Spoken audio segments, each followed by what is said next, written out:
terbukti bila Gibran waktu debat dulu ya hanya berkepentingan buat menjatuhkan lawan politiknya, bukan berpikir. Di sini tidak ada materi sebenarnya. Dia tidak bisa menjelaskan. Buktinya sekarang tidak ada follow up-nya, tidak ada yang dia bicarakan, tidak ada yang dia laksanakan.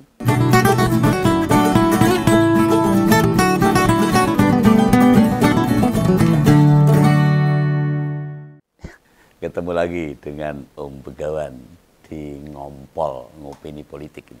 Sudah lama nih Om Begawan tidak ngupas kinerja Wapres. Nah, bicara perkara kinerja Gibran sebagai Wapres. Apalagi perjalanan pemerintahan saat ini sudah kelewat 100 hari, lebih berapa hari. Apa yang pengen kita bedahin? Terkait Gibran, ayo. Kira-kira kita tebak sebagai salah satu pemimpin negeri ini loh, orang kedua di negeri ini, yang mesti kita lihat, yang mesti kita pahami itu apa? Ya janji-janjinya lah yang akan kita bedah saat ini. Seorang pemimpin, seorang tokoh atau pejabat penting yang butuh dicek itu adalah yang dijalankan sekarang, seperti apa yang jadi perhatiannya. Pasti bagi pendukung Gibran atau relawannya Gibran, atau yang sekarang ada lagi apa tuh Gibran 2029 atau apalah, ya mereka bakal berdalih. Oh, Gibran itu kan cuma wakil, orang kedua, awak sama sikil, dan dia tidak bisa, malah tidak punya visi atau program yang mesti direalisasikan.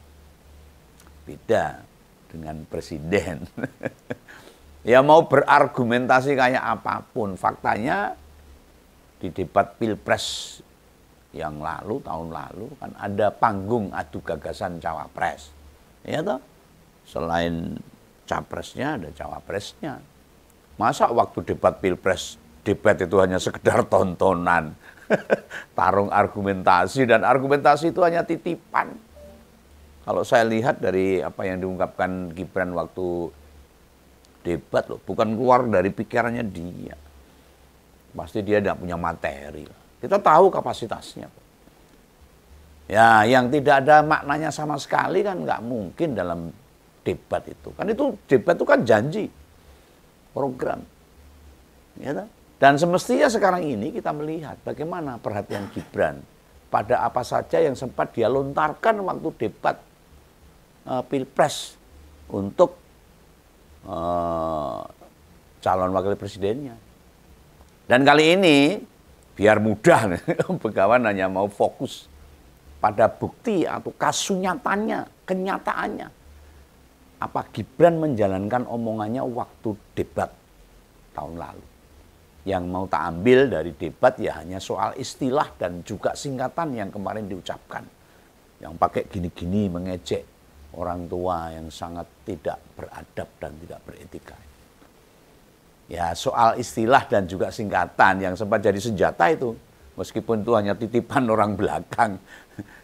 Dan kami yakin Gibran nggak tahu maksudnya. Artinya apa mungkin nggak tahu. Hanya untuk buat menjatuhkan Profesor Mahfud maupun Caimin aja. Ini sekaligus buat konfirmasi loh, untuk membuktikan apa debat yang lalu ya mau gagah-gagahan, sok ngerti banyak hal. Padahal prakteknya protol, nggak tahu apa-apa. Akan kita bedah. Topik ini penting loh, sebagai bagian bagaimana kita belajar mengingat. Ngeling-ngeling janji-janji calon pemimpin. Sebenarnya yang muncul atau yang dilontarkan Gibran saat debat agak banyak. Dan Om Begawan hanya akan ambil contoh 4 saja. Yaitu 2 istilah dan 2 singkatan. Ya kita coba cek. Apakah yang dibilang Gibran sekarang setidaknya loh, mulai diinisiasi. Ya kita konfirmasi aja atau kita pastikan apa-apa saja yang dia ucapkan dulu. Diperhatikan waktu sudah dia punya jabatan jadi wakil presiden. Yang pertama ini, terkait Greenflation. Apa itu Greenflation? Ini istilah yang menggambarkan kenaikan harga barang dan jasa yang terjadi waktu transisi ke ekonomi hijau. Loh, padahal secara nyata loh, penjualan kendaraan listrik masih jauh dari jangkauan masyarakat awam di Indonesia loh. Apalagi publik atau rakyat itu awam. Belum tergerak beralih ke energi terbarukan itu. Energi yang lebih sustain atau ya greenflation itu belum muncul sebenarnya. Harga kendaraan listrik, misalnya motor listrik saja sudah didiskon besar-besaran. Ya konsumsinya masih rendah. Belum banyak yang beralih. Ya mungkin nanti kalau mogok ya, susah. Akinya rusak, mahal. Ya mungkin pemikirannya dan belum bisa menjangkau atau menjadi keinginan masyarakat untuk beralih hal ini. Jangankan motor. Sumber energi terbarukan kayak panel surya, harganya masih mencit, karena belum bisa bikin sendiri. Dengan demikian kita belum melihat greenflation muncul sama sekali saat ini. Jadi dulu itu ucapan greenflation itu hanya gagah-gagahan. Mau diucap kedok. Loh, dampak turunannya naiknya harga disebabkan rakyat pada beralih ke energi hijau. Itu rung eneng, belum ada. Tidakkah bisa kita simpulkan, penggunaan istilah itu hanya sekedar gimmick, sok keren, biar dikira pinter gitu loh. Padahal yang dihadapi profesor. Tapi dia seolah-olah, profesor gua kalahin lo dengan istilah-istilah greenflation. Ya, dan bisa menjatuhkan lawan politik itu saja. Ya, jadi bukan untuk menggugah masyarakat supaya tahu, paham, cerdas, tapi dia tujuannya hanya untuk menjatuhkan lawan aja. Andai penggunaan energi terbarukan saja belum ada, belum muncul, otomatis dampaknya atau greenflation itu ya belum terjadi. Dan tentunya Gibran juga nggak pernah atau nggak tahu tuh materi greenflation dalam otaknya juga mungkin nggak tahu, nggak ada. Cuma itu titipan untuk diucapkan, senjata untuk menjatuhkan lawan aja. Nah sekarang kita cek tentang yang kedua. Soal CCS atau CCS alias Carbon Capture Stroke. Apa itu Carbon Capture Stroke? Ini sebuah teknologi yang dipakai buat mengurangi emisi karbon. Lebih pasnya itu karbon dioksida.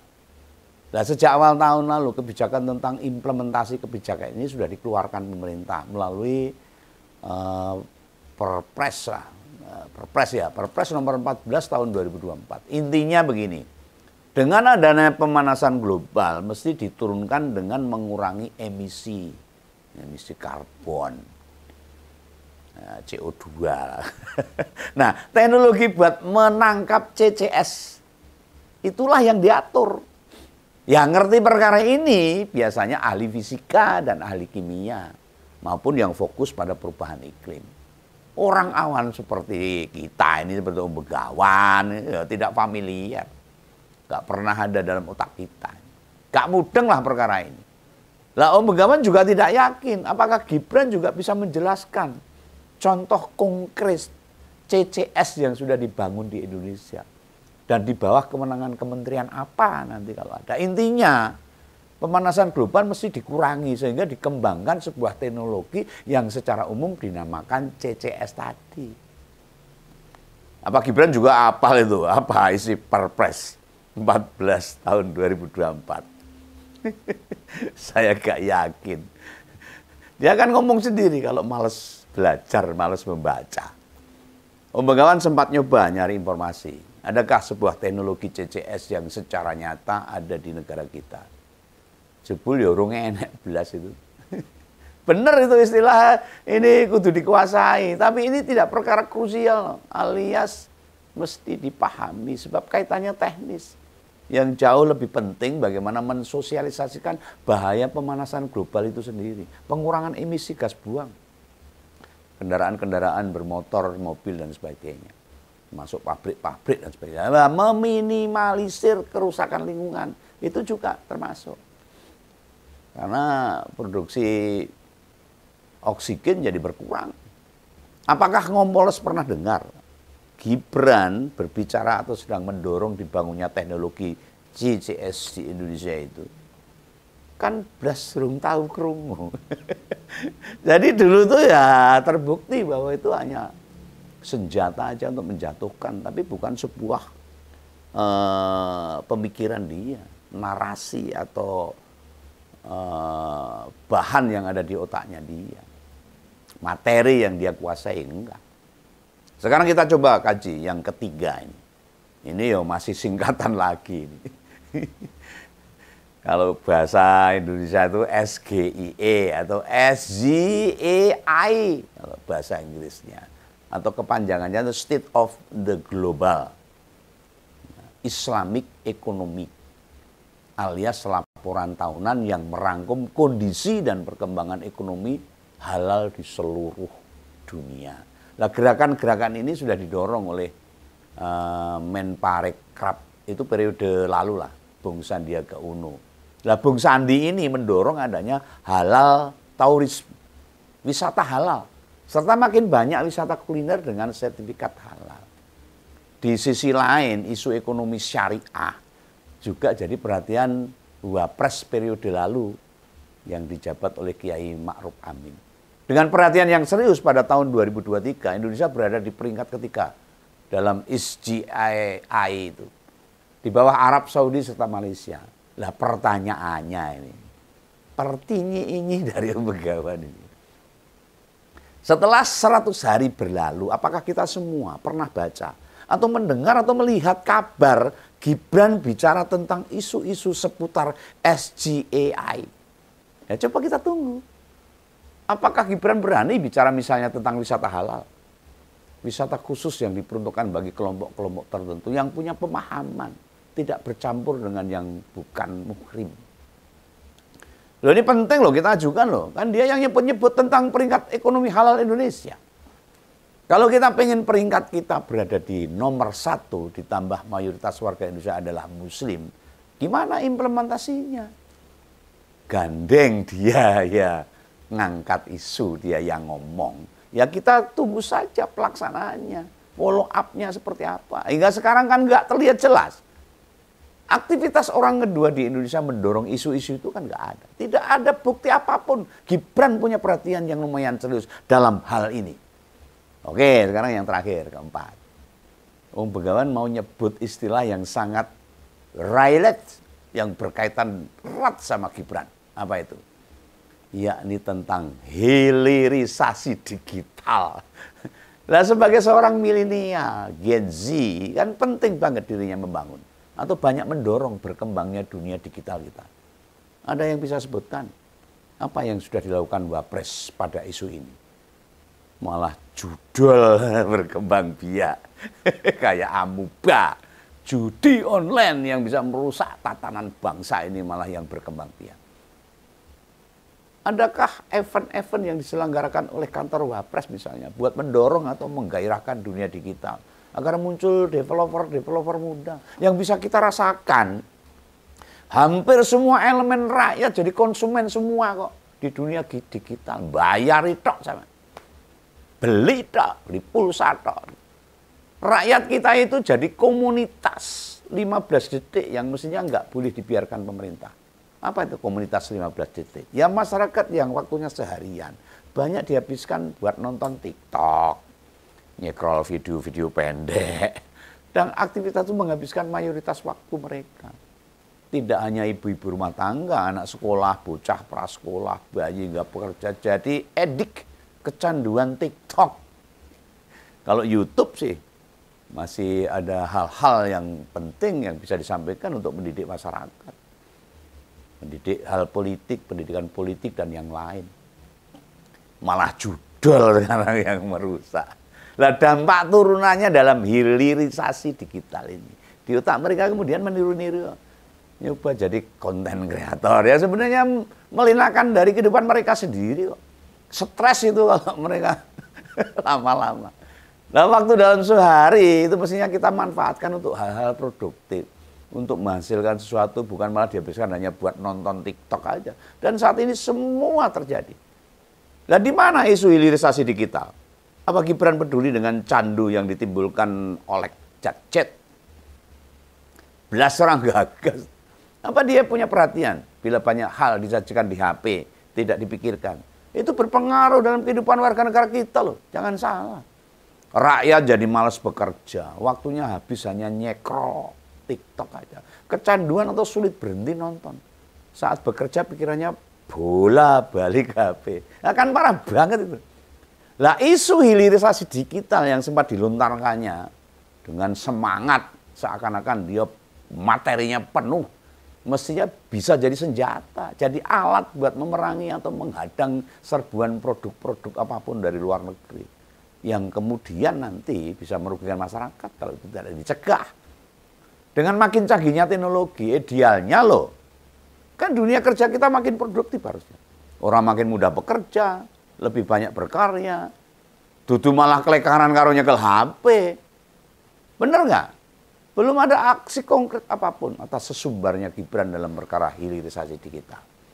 Lah Begawan konten gini ini. Ada manfaatnya untuk memberikan pendidikan, menyampaikan informasi jelas kepada masyarakat agar tahu, paham tentang perkembangan politik dan bagaimana kita mencegah agar kita tidak dirusak oleh banyaknya argumen atau manuver-manuver politik pada masyarakat. Nah, ngobrol semua dari 4 hal yang tak uraikan tadi, 2 singkatan dan 2 istilah. Terbukti bila Gibran waktu debat dulu ya hanya berkepentingan buat menjatuhkan lawan politiknya, bukan berpikir. Di sini tidak ada materi sebenarnya. Dia tidak bisa menjelaskan.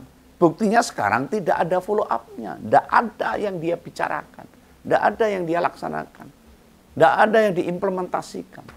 Apa yang dia sampaikan itu direalisasikan sekarang ini nggak ada, dan hingga 3 bulan lebih menjabat malah kita tidak ngerti. Atau justru tambah bingung tugas dia sebagai Wapres. Lapor Mas Wapres juga nggak ada manfaatnya, tidak ada kelanjutannya. Itu fokusnya apa? Masa sih dia tidak mendapatkan tugas apapun?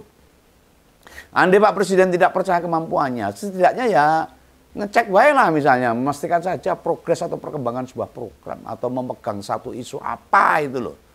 Ingat loh, dipasrahi atau tidak diberi kewenangan. Gibran itu tidak sekedar menerima gaji, mendapatkan fasilitas, memperoleh tunjangan. Bila Presiden ragu pada kemampuannya bekerja, diprasrai saja lah hal-hal kecil, urusan yang tidak mendasar, tidak berdampak pada hal yang krusial, tidak memeras pemikiran dia.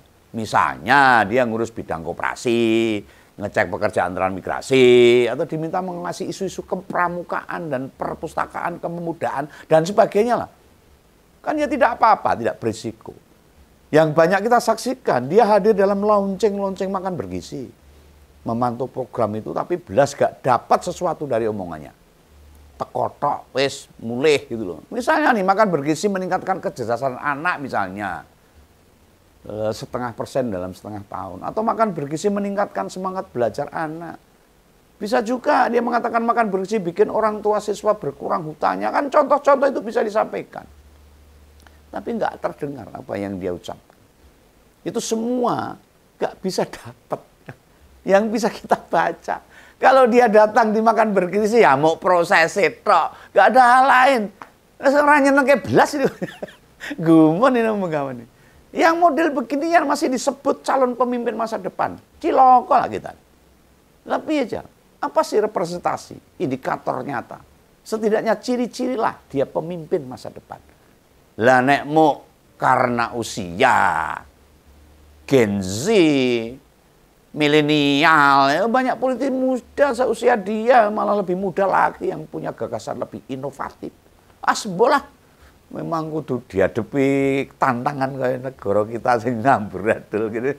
Harus kita terima, mesti gondok ning ati ini ya mari kita bersama-sama menghadapi apa yang terjadi di negara kita itu. Ini yang saya sampaikan dalam ngompol kali ini. Salam Begawan, salam ngompol.